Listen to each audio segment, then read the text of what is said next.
प्राचीन काल की बात है। सावन का महीना प्रारंभ हो चुका था। धरती पर हरियाली छा गई थी। नदियां अपने पूरे वेग से बह रही थीं और चारों ओर वातावरण में भक्ति और शांति का संचार हो रहा था। यह महीना भगवान शिव को अत्यंत प्रिय है। कहते हैं कि इस पवित्र माह में भगवान शिव की पूजा विशेष फलदायी होती है। समुद्र मंथन और विषपान की कथा। एक बार देवताओं और असुरों के बीच अमृत प्राप्ति के लिए समुद्र मंथन हुआ।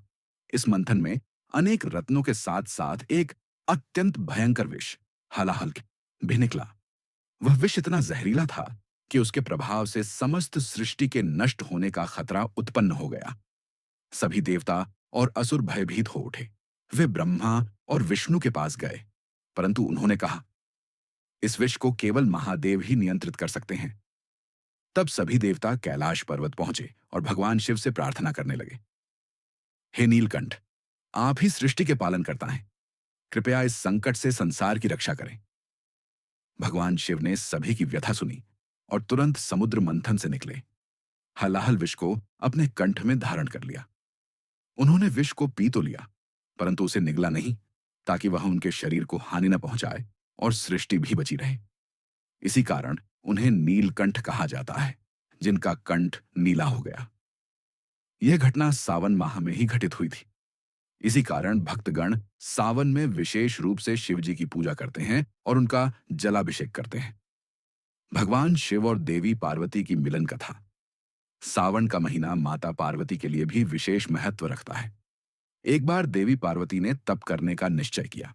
वे हिमालय पर जाकर कठोर तपस्या में लीन हो गईं।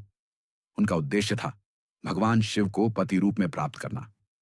उन्होंने वर्षों तक कठिन उपवास और ध्यान किया। केवल बेलपत्र, जल और वायु से जीवन यापन किया। अंततः उनकी भक्ति और तपस्या से प्रसन्न होकर भगवान शिव प्रकट हुए और उन्हें वरदान दिया।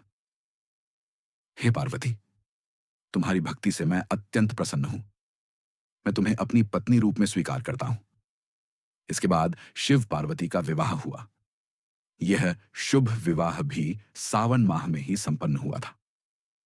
तभी से यह माह विवाहित महिलाओं के लिए सौभाग्य और कुंवारी कन्याओं के लिए उत्तम वर की प्राप्ति का प्रतीक बन गया। सावन में कांवड़ यात्रा की परंपरा। एक अन्य पौराणिक मान्यता के अनुसार एक बार रावण ने कैलाश पर्वत पर जाकर भगवान शिव की तपस्या की।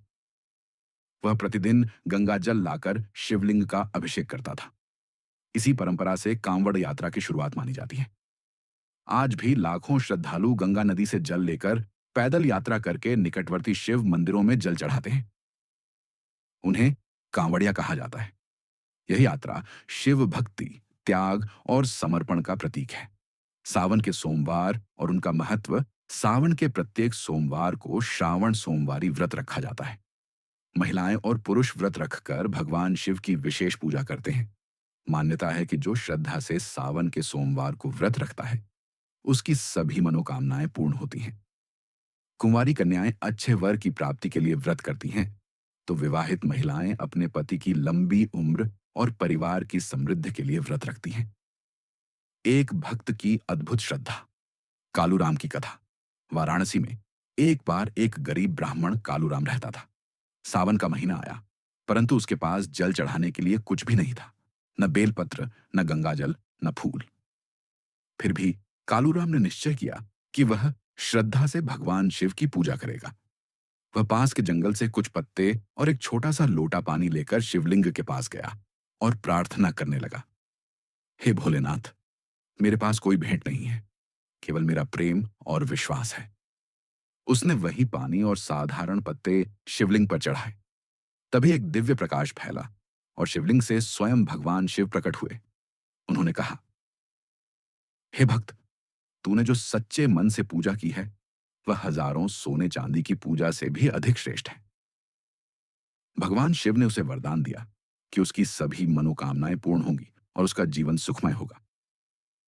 निष्कर्ष, सावन का महीना केवल एक मौसम या त्योहार का समय नहीं है, बल्कि यह श्रद्धा, भक्ति, प्रेम और तपस्या का प्रतीक है।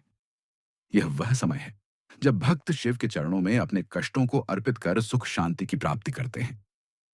हर वर्ष यह महीना हमें यह याद दिलाता है कि भगवान शिव जैसे देवता जो विनाश के देव होते हुए भी सबसे अधिक सरल, करुणामयी और भोले हैं, उनके प्रति समर्पण से बड़ा कोई वरदान नहीं। हर हर महादेव।